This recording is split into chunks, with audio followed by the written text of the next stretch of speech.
Welcome back everyone, I'm Genevieve. Wow, there have been a lot of updates in the last couple days.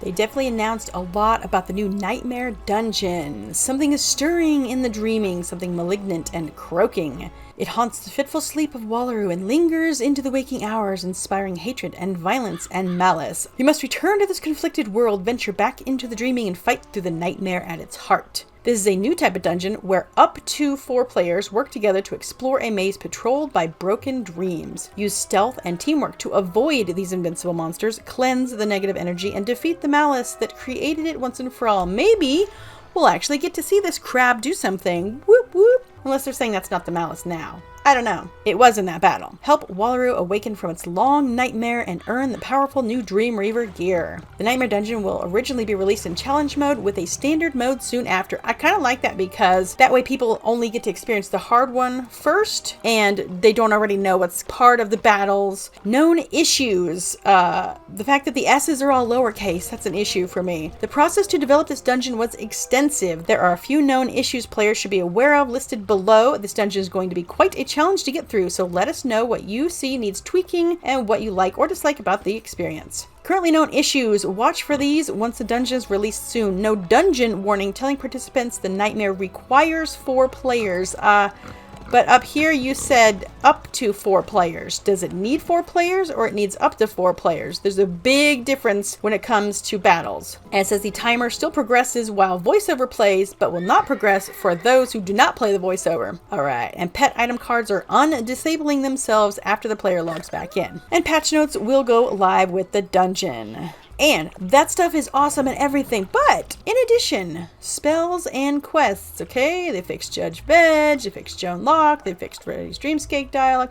I hope so, because it plays way too many times. They fixed Walk-thru text dialogue. Freddy Croaker enter dialogue isn't repeating. Yes! Blade and trap gambits with damage as a result have had their conditional damage reduced. Oh, let's see about that. Cost for regenerate tier 3 has been reduced. Okay. Nova spells now have a top path and tier 4. Minotaur bottom path damage and trap reduced. Oh! Hero of Chrysalis damage reduced. Increased damage and blade values for Reap the Whirlwind, Storm Shark, Pip bottom path, Triton bottom path, and Iron Sultan. Shield gambits have been buffed to meet new valuation. This includes Frost Beetle bottom path. No! Colossus bottom path. No! I like Colossus. We'll just check it out though. Doom Oni, Fantastic Djinn, and Kelvin's Icy Gaze. So it looks like Storm and Ice possibly got nerfed. We shall see. Okay, how about combat and bosses? Pendragon rematch will now correctly give Prima Materia for the Guild Museum.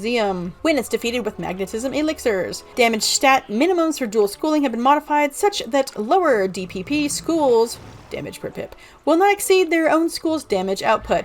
No idea what that means. Fixed late cheat and quartermain setup for invading fleets fight. Fixed incorrect pierce and accuracy values for various Walk-thru mobs. Okay, not sure if they went up or down. Added arch mastery stats to decathlon mobs. Oof. Fixed issue with Montgomery Standard where players were able to skip the initial 2 fights. Interesting. Fixed issue with Luigi where he was reacting to his own spell casts. But he's silly that way. Fixed issue with Arcane Toad and Freddy where they incorrectly reacted to detonates. Okay, I never used a detonate, so I'm not sure what that was. Montgomery and invading fleets now properly drop Walk-thru spell elements. Thank you. Montgomery Standard now immune as expected. Montgomery, man, they fixed a whole bunch of Montgomery stuff. Challenge mode, school, and deck have been modified. Added combat music in Dreamscape Despair battle. Did it not have any in there?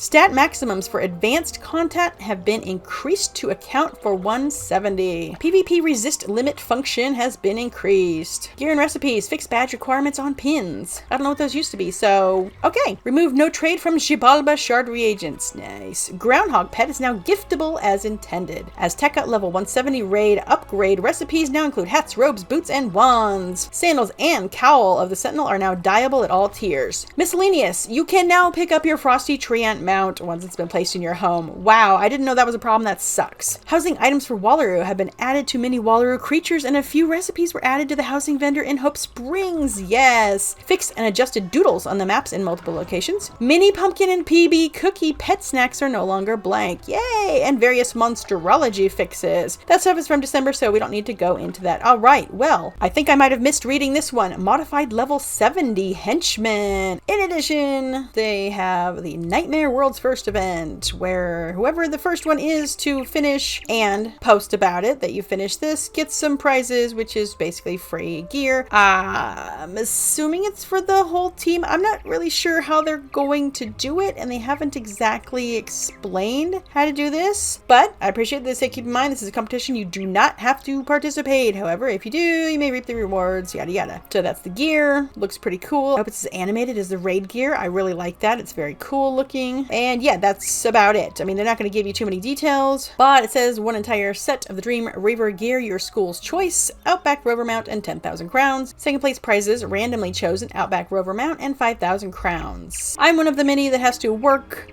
most of the day, so yeah, I'm pretty sure someone will already be finishing it before I'm even off work, so, but my stats suck, so I'm not even going to try this. It's not necessarily my cup of tea, but if you like to do this and you want to do this, good luck on doing it. I will just wait for quite a while until the regular version is out, and maybe I'll try it with some friends. Thanks for checking out this quick look at what's coming up tomorrow, and we will see you in the next one. Bye!